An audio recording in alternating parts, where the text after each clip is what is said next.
if you were a product of the 70s, if you watched television, on 9 out of 10 shows, let's pretend I was 5 or 6, and I watched The Courtship of Eddie's Father. I watched Room 222. I watched, I don't know when the Waltons came on. I think the Waltons came on a couple of years later. Yeah. But any of those TV shows, 80% of those TV shows always involved alcohol. I'll put on shows right now on YouTube that I've watched recently.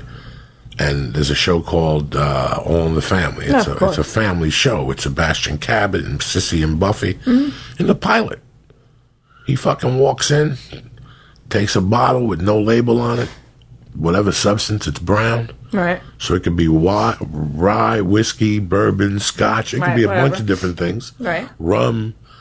And they would pour a glass. And if you came over, I'd go, Celia, how are you? And I would never even, in the 70s, it wasn't even thought of me to go, Celia.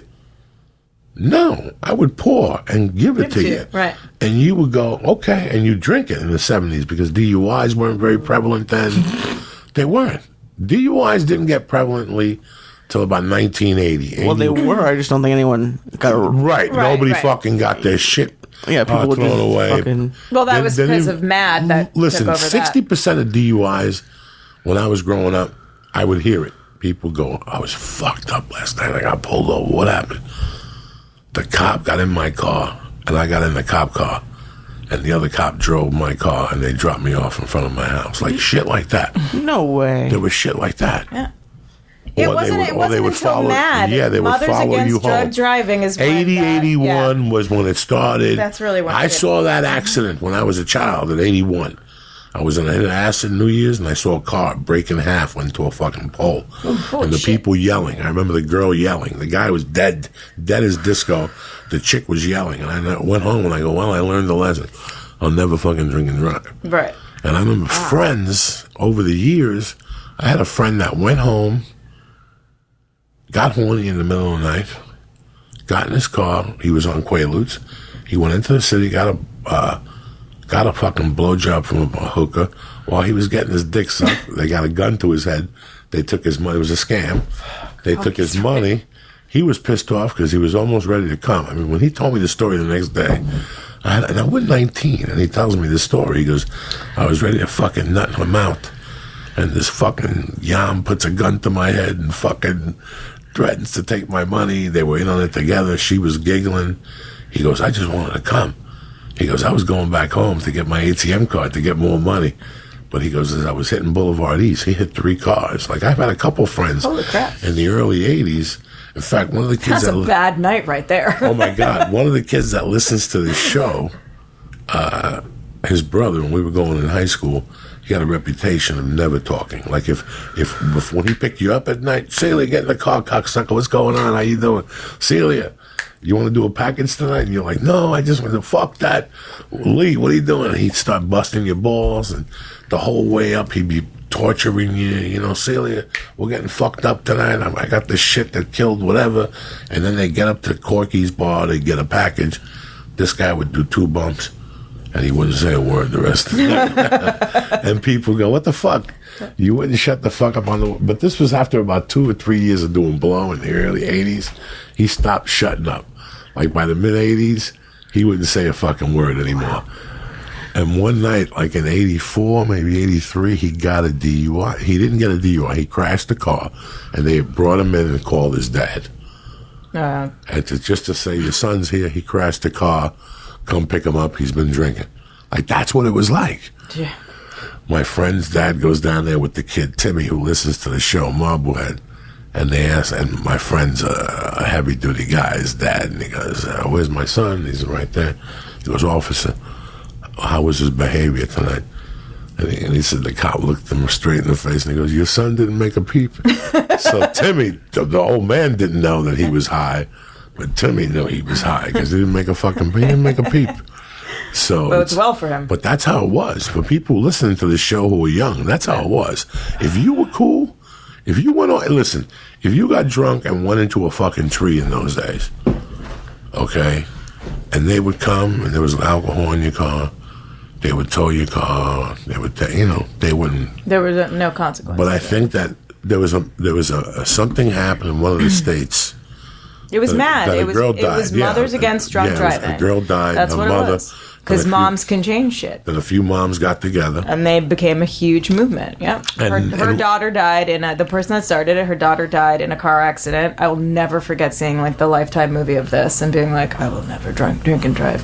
And yeah, she died, and it was a hit and run drunk driving accident. And that mom tracked down who it was, and then basically lobbied and got all these moms together and created MAD, is what it's called, Mothers Against Drunk Driving. Still exists. And No, I know they it came does. like this huge movement, this huge coalition. They got that law on the books for drunk driving. It's crazy because when I go to the store at night, 2 nights a week, I go to the Comedy Store and I go take Laurel Canyon. And I gotta be honest with you, on the way home, I drive so defenseless, so, On Laurel Canyon? Defensive. defensive. Yeah. You're right. Defensive. It's fucking crazy, especially coming up the hill. I am alert as fuck watching those cars. Oh, yeah. I don't play games. And I don't driving that in the night. When No, I and I'm stupid. I get home and I go, that's the last time I'm driving Laurel Canyon. Yeah. Then a week later, I make the left right there. Instead of driving it deep down and going into Hollywood by the 101 Cafe there or something. No, I fucking shoot up Laurel Canyon, and I'm always thinking, one of these nights, some drunk guy is going to come from the valley, get fucking heroin. He's going to be coming down this fucking hill. He's going to lose control, and I'm going to be coming up like an asshole listening to Ozzy's Boneyard. And I'm going to get hit fucking head on. Real specific. Yeah, that's how it happens. People who get iced like that don't get iced because they're speed racing. They're at a light. They're driving, minding their business, having a conversation. All of a sudden, you look up and there's a car coming at you. There's a fucking car coming at you. What do? You have to be prepared for that at night. You're not drinking. People come up to me at the Comedy Store at night, and they come up to me and go, hey, you want to get high? And I got to tell you something. I've already smoked all fucking day. By the time 8 o'clock comes, there ain't nothing left. I can smoke 80 till I'm all right already. Look at me. I'm fine. I'm tip-top Magoo. I'm fine. You saw me eat chocolate. You saw me eat stars. I know. It lasts for 20, 30 minutes. So at night, Tip-top in California, I feel like I have a privilege. I have this thing in my card, which means shit. I have a card in my wallet, which means shit. Right. If the cops pull me over. Like, if I get pulled over with 2 pounds of weed in my trunk, this legality card that everybody in the country is like, oh, I could love to get one of those, does shit. If Well, to be fair, it doesn't legalize you having 2 pounds of weed in your whatever. car. If the cop wants to take me in, he's going to take me in because I'm being an asshole. Right. So I have a privilege, the same privilege you have, the same privilege Lee has. When we're in here, you want to do 20 bong hits, Celia? I don't give a fuck. Things I get won't be fucked up. talking anymore. Things get fucked up, Celia. I'll put you in an Uber, and we're all happy. You know what? For us to get in the car right now, to go to Hollywood and spark 2 joints in the car, as much as I smoke pot, as much as I'm a felonious motherfucker, go in my car. There's never weed in my car. I have joints in there to give away to people. Yeah. Like the door guys at the store. If the weed store gives me like good perennial joints, I give those to the fucking lot guys. They jump up and down for that weed. Sure, You know what I'm that's saying? awesome. So, but I don't have weed in my car to smoke. I'll never spark in my car. And in the back of my mind, they give you a fucking privilege, Celia. Totally, I agree. Why are we taking advantage of it? Are you walking up and down the street like Cheech and Chong with smoke coming out of your fucking car? Like, who gives a fuck? I would smoke the vapors on the plane. Let's face it. How high were those vapors really getting me? Not really that high. So why am I going to have a felony to prove what? That I'm Joe Cool?